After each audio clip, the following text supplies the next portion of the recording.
구약성경 창세기 3장 1절부터 15절까지 다 찾으신 줄 알고 한 절씩 교독하겠습니다. 그런데 뱀은 여호와 하나님이 지으신 들짐승 중에 가장 강교하니라. 뱀이 여자에게 물어 이르되 하나님이 참으로 너희에게 동산 모든 나무의 열매를 먹지 말라 하시더냐.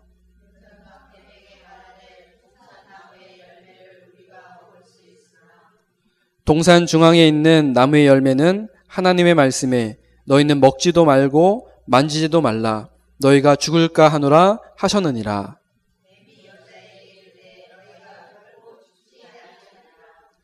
너희가 그것을 먹는 날에는 너희 눈이 밝아져 하나님과 같이 되어 선악을 알 줄 하나님이 아심이니라.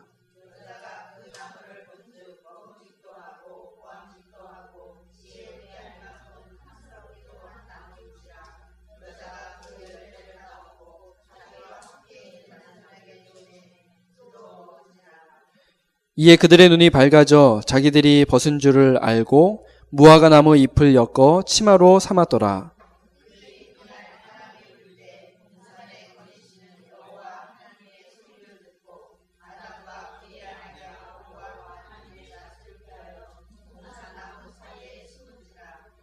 여호와 하나님이 아담을 부르시며 그에게 이르시되 내가 어디에 있느냐.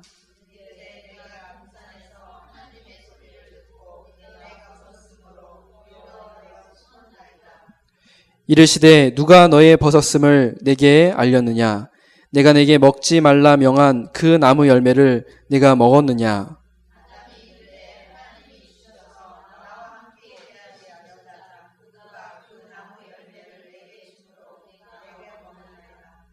여호와 하나님이 여자에게 이르시되 네가 어찌하여 이렇게 하였느냐. 여자가 이르되 뱀이 나를 꿰므로 내가 먹었나이다.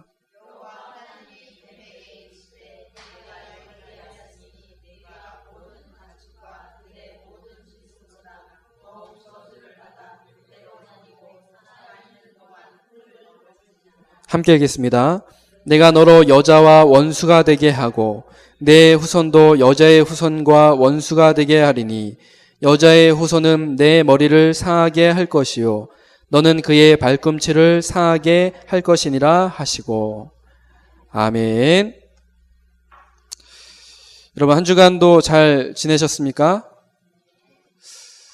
한 주간 갑작스럽게 비가 많이 오다가 어제는 화창한 날씨가 좋았습니다. 덕분에 어제 우리 랩런트들이 강릉 솔향 수목원에서 랩런트 공모전에 참가해 그림도 그리고 또 글짓기도 하고, 그 다음에 우리 어린 랩런트들은 이제 숲을 뛰어다니면서 뭐 기린도 타고 뭐 사슴도 타고 토끼도 타고 그렇게 재미있게 놀았습니다. 진짜 동물은 아니고요. 이렇게 나무로 만든 이렇게 작품들 이런 것들 타고 놀았습니다. 우리 조 집사님도 일본 잘 다녀오셨죠? 네. 우리 수요예배 금요기도회 때 같이 기도를 했거든요. 그래서 집사님 잘 다녀오신 것이 곧 우리의 응답입니다. 오늘은 우리 옆 사람과 이렇게 인사를 좀 나누겠습니다. 성령 충만 누립시다. 네. 오늘 특별히 기억해야 할 그런 주일입니다. 지난주까지 막 무슨 랩넌트 주일, 어버이 주일 많이 있었는데 오늘은 어떤 주일이냐면 성령 강림 주일이라고 그렇게 되어 있습니다.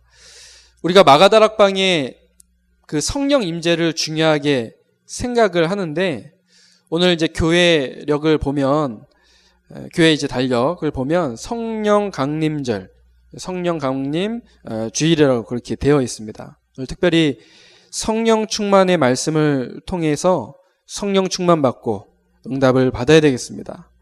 이 성령 강림 주일은 사도행전 2장 33절에 베드로가 이제 설교를 하는데 이렇게 설명을 합니다. 하나님께서 약속하신 성령을 예수님께서 우리에게 부어주신 것, 이것을 기념하는 주일인 것입니다.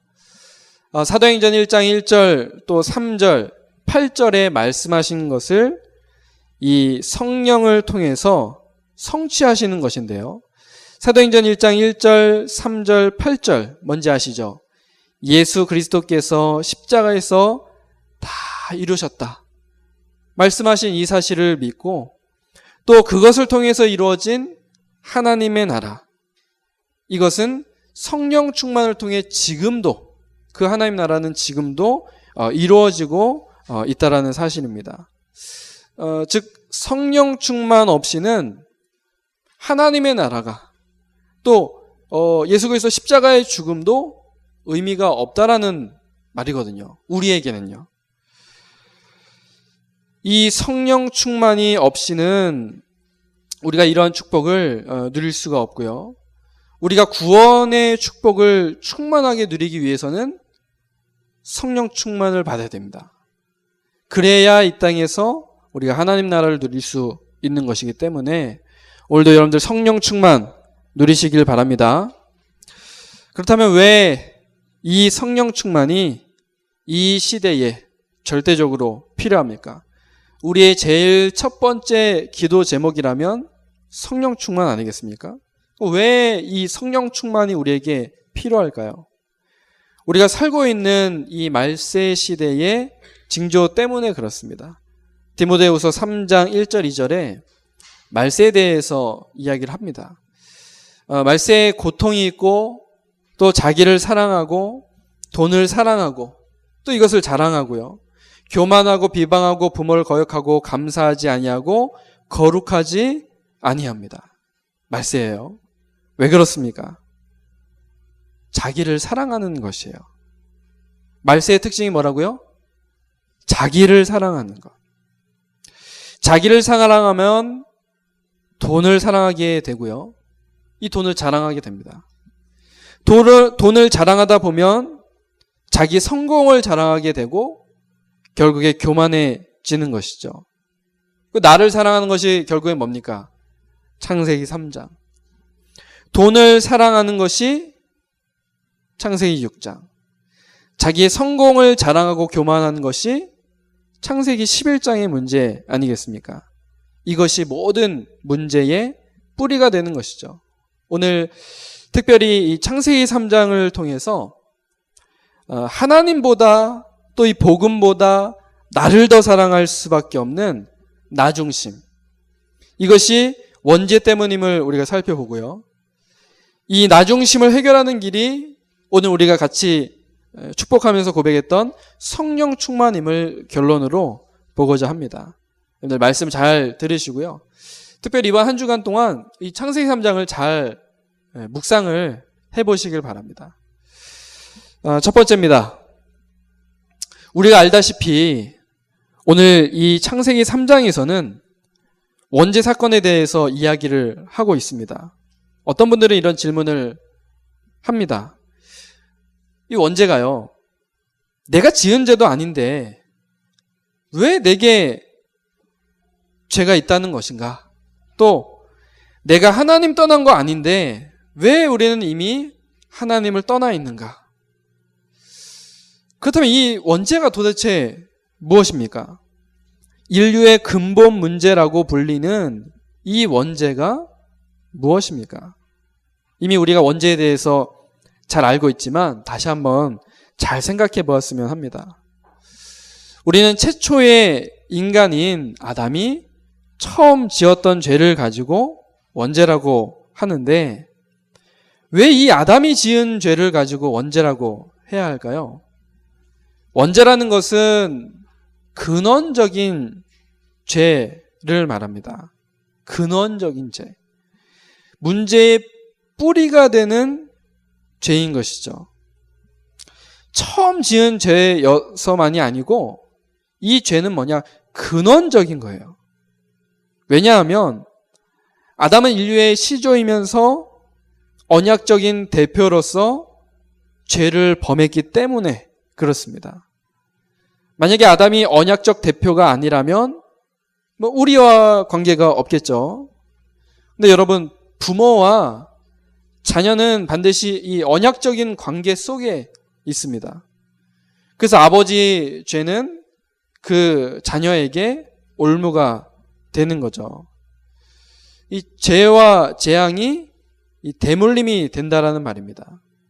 얼마 전 제가 재미있게 봤던 나의 아저씨라는 그런 드라마를 보니까 거기에 나오는 여주인공이 그 부모님의 그 빚, 이 사채빚을 갚지 못해서 계속 괴롭힘을 당해요. 근데 알고 보니까 이 친구가 몰라서 그것을 다 빚을 갖게 된 거예요. 이제 부모님이 돌아가시면은 그 유산이 이제 상속이 되지 않습니까? 근데 그 상속을 거부해 버리면 그 빚도 거부를 하게 되는 거잖아요. 아시죠, 여러분들? 네, 법적으로 그렇게 돼 있는데 이 아이는 그걸 이제 몰랐던 거예요. 누구도 그 사실을 알려주지 않으니까. 그러니까 이 아이에게 그 빚이 가중이 되고 그것 때문에 그 인생이 굉장히 우울해지고 어두워지고 어렵게 되고 고통을 당하게 되더라고요.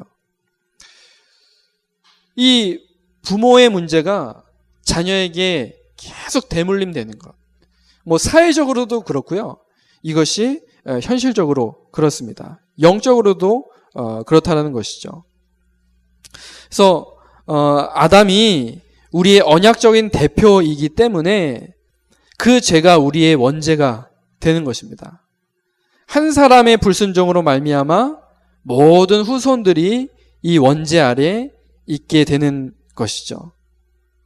자, 이 원죄를 인정하지 않으면 우리가 받은 죄 용서와 의롭다함을 얻는 것이 불가능하게 됩니다. 그래서 로마서 5장 12절에 보면은 이 첫째 아담의 범죄함으로 모든 사람이 죄 가운데 빠지게 됐죠. 그리고 이제 19절에 보면 둘째 아담 되시는 그리스도께 순종할 때 우리가 그 죄로부터 사함을 받게 된다는 것이 기록이 되어 있습니다. 이런 사실들을 바탕으로 봤을 때 분명한 사실은요, 인류 모든 사람에게 그 누구에게나 이 원죄가 있고 또 이 근원적인 문제의 뿌리, 이 원죄를 해결하지 못하면 그 누구도 구원받을 수 없다는 것입니다. 여러분들 깊이 한번 묵상해 볼 필요가 있는 것 같습니다. 두 번째입니다. 창세기 3장에서 우리가 또 눈여겨봐야 할 부분이 아담이 어디에서 죄를 범했는가입니다. 오늘 말씀은 그냥 우리가 흔히 아는 것을 지금 다루는 것이 아니라요. 조금 우리가 깊이 생각해 볼 주제들 제가 지금 던지고 있는 것이거든요. 이것이 굉장히 중요합니다. 여러분, 죄는 그 범한 장소와 시간이 굉장히 중요합니다. 한번 살펴볼까요? 생각해 보십시오. 여러분들이 교회 안에서 죄를 범한 것과 밖에서 죄를 범한 것 분명히 다릅니다. 어디에서 범한 죄가 더 크겠습니까? 어디에서 범한 죄가 더 클까요? 교회에서 범한 죄가 더 큰 것입니다. 아담이 어디서 죄를 지었습니까? 에덴 동산에서 죄를 지었죠. 그 에덴 동산은 어떤 곳입니까? 하나님께서 창세기 1장, 2장에 천지 만물 창조하시고 이 에덴 동산을 만들어 놓으셨는데요. 하나님이 임재하시고 거룩한 성소로 만드신 곳이 이 에덴 동산인데 이곳에서 아담이 죄를 범한 것이죠. 하나님이 임재하셔서 자기 백성 만나주시고 함께 하시면서 예배 받으시는 곳이 이 에덴 동산이었다는 것입니다. 이 동산에서 아담이 죄를 범했기 때문에 아담의 죄가 더욱 무거울 수밖에 없는 거죠. 단지 창조주 하나님뿐 아니라요, 자기와 언약을 맺으신 그 하나님께 지금 죄를 범했다라는 겁니다. 창세기 1장에서는요, 여러분들 보시면 압니다. 창세기 1장에는 계속 이렇게 얘기합니다. 하나님이 뭐 이렇게 하나님 이제 천지를 창조하실 때 그냥 하나님이 그렇게 기록이 되어 있거든요.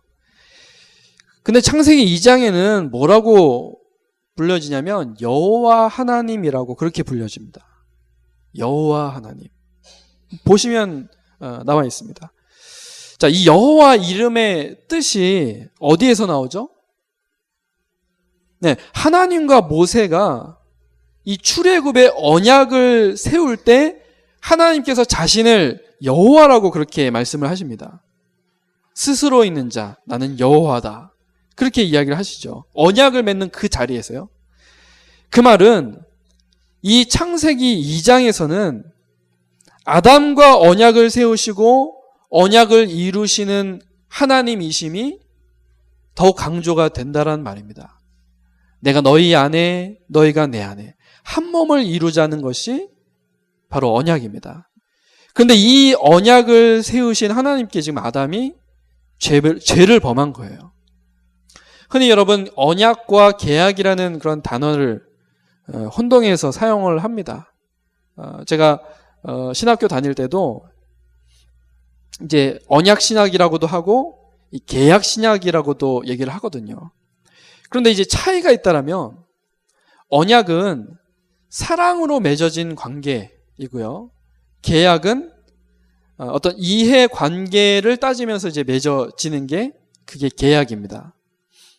벌써 우리 교회당이 이곳에 들어온 지 이제 만 2년이 되었기 때문에 어제 그 상가 주인분하고 이제 건물 월세 계약을 이제 다시 했습니다. 뭐 우리는 이제 건물을 사용하고 또 주인은 그 사용료를 받고 계약 관계죠. 서로의 어떤 이해 관계를 통해서 필요를 위해서 계약을 맺은 거죠. 하지만 이 사랑하는 남녀가 만나 함께하고 풀 때는 계약식이라고 안 하고 언약식이라고 하잖아요. 사랑으로 이제 맺어졌다라는 거거든요. 언약으로 맺어진 관계는 누구도 갈라놓을 수 없는 관계입니다. 그렇게 언약을 세우신 하나님께 아담이 죄를 범한 거예요. 아담이 하나님의 언약의 말씀에 대해서 범죄를 한 거죠. 선악과를 먹지 말라 하신 말씀은 여호와 하나님이 이제 언약을 맺으신 거거든요. 그런데 이 언약의 말씀에 하나님이 이 언약 대신에 무엇을 내세운 것이냐면 자기 생각을 이제 내세운 거예요. 자기 생각을. 먹어도 괜찮겠지. 먹으면 하나님처럼 될까? 이 사단에게 속아서요. 그 말은 하나님이 서야 할 자리에 누가 서 있는 거예요? 누가 서 있는 겁니까? 내가 서 있는 거예요.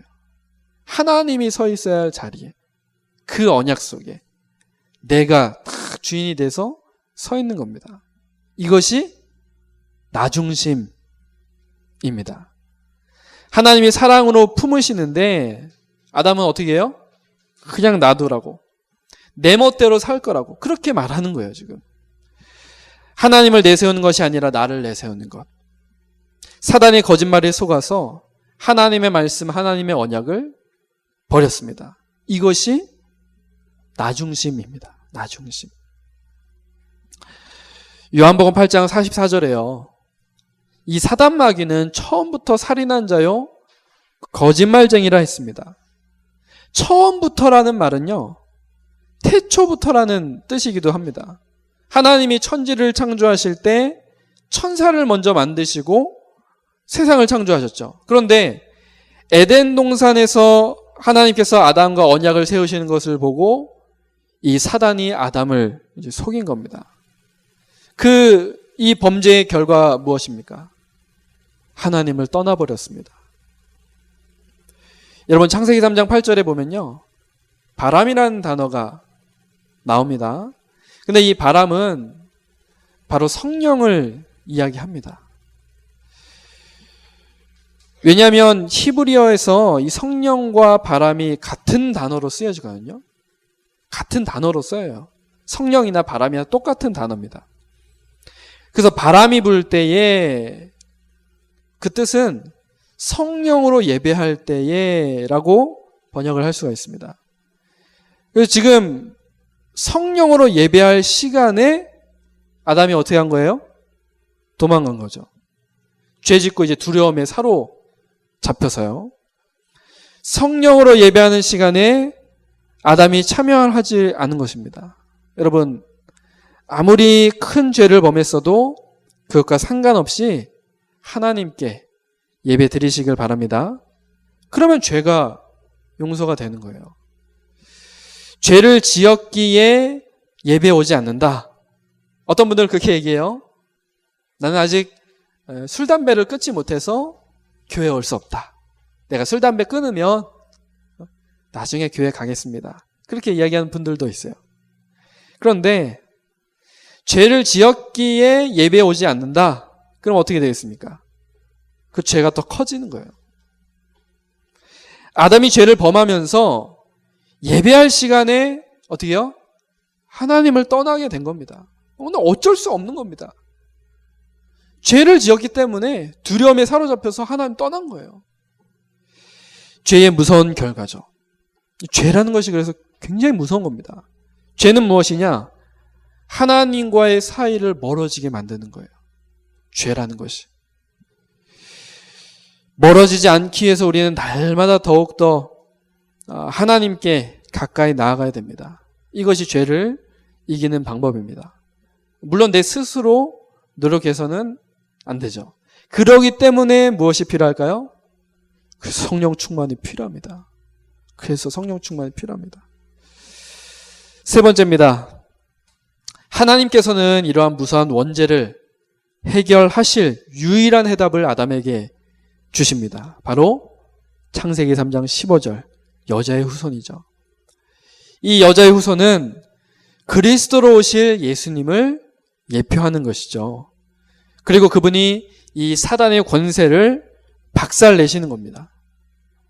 이 사실을 정확하게 밝히는 성경 말씀이 골로새서 2장 15절인데요.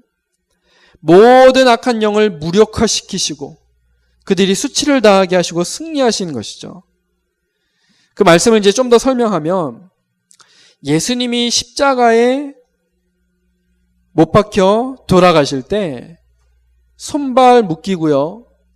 침뱉음 당하고 뺨을 맞는 그런 수치를 당하셨습니다. 그 십자가 사건을 보면 누가 봐도 이 예수님이 철저하게 패배한 것처럼 보여지잖아요. 근데 예수님께서는 그 사건을 통해서 사단 마귀를 무력화시키고 아무 능력 없도록 요한일서 3장 8절에 마귀를 멸하시러 오셨다라는 그 말씀처럼 마귀의 능력을 완전히 제어하고 수치당하게 하고 승리하신 겁니다. 하나님께서 언약하신 대로 예수 그리스도를 통해서 승리하셨습니다. 제가 재밌는 그런 사실을 알려드릴까요? 이 여자의 후손이라는 할 때 이 후손이라는 단어는 이제 집합 명사입니다. 후손 했을 때 그냥 한 사람뿐만 아니라 전체를 말하기도 해요. 후손이 뭐 한두 명이 아니니까요. 그래서 이 후손이라는 단어는 이제 단순 복수로 쓰여지는데요. 여자의 후손이라는 단어가 이제 예수님 한 분을 가리키면서 또 동시에 그리스도의 사람들, 그리스도인들을 가리키기도 합니다. 모르셨죠? 이거 여자의 후손이라는 그 단어 속에 그 말은 무슨 말입니까? 우리에게도 사단을 무력화시키고 결박할 권세가 있다라는 말입니다. 우리 권세 계속 우리 말씀 들어왔잖아요. 권세를 잘 활용하는 사람만이 진짜 구원의 축복을 누릴 수가 있습니다. 그리스도의 사람들에게는 그리스도에게 있는 권세가 주어져 있습니다.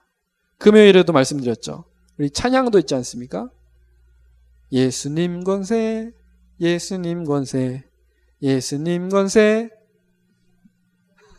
딱 나와야죠. 내 권세. 이것을 여러분들 아셔야 됩니다. 이것을. 그 여자의 후손이라는 그 단어가 굉장히 의미가 있는 단어거든요. 누가복음 10장 19절 사단을 결박할 권세를 우리에게 주신 것입니다. 그런가 하면 로마서 16장 20절에 보면 평강의 하나님께서 모든 사단을 우리 발 아래 두는 권세를 주셨습니다. 그 권세가 여자의 후손 예수 그리스도를 믿는 우리에게 있는 것입니다. 여러분, 여자의 후손 그 예수 그리스도의 권세가 여러분들에게 있는 줄로 믿습니다. 말씀을 맺겠습니다. 언약적 대표 아담에 의해서 인간의 근본 문제인 원죄가 지어졌고 우리에게도 그 문제가 전달됐습니다. 말씀의 언약을 놓치고 나 중심이 되어서 하나님 만나야 할 우리가 하나님 떠나게 된 거죠. 그래서 하나님이 이 원죄를 해결할 유일한 해답을 주셨는데 그것이 여자의 후손, 바로 예수 그리스도이십니다. 이 예수 그리스도의 권세가 내 권세 될 때에 우리는 승리할 수 있습니다. 이 예수 그리스도를 나의 구원자로 믿고 영접할 때 하나님의 자녀가 되는 권세가 주어지는 것이죠. 그런데 권세는 어떻게 해야 됩니까? 사용해야 되죠.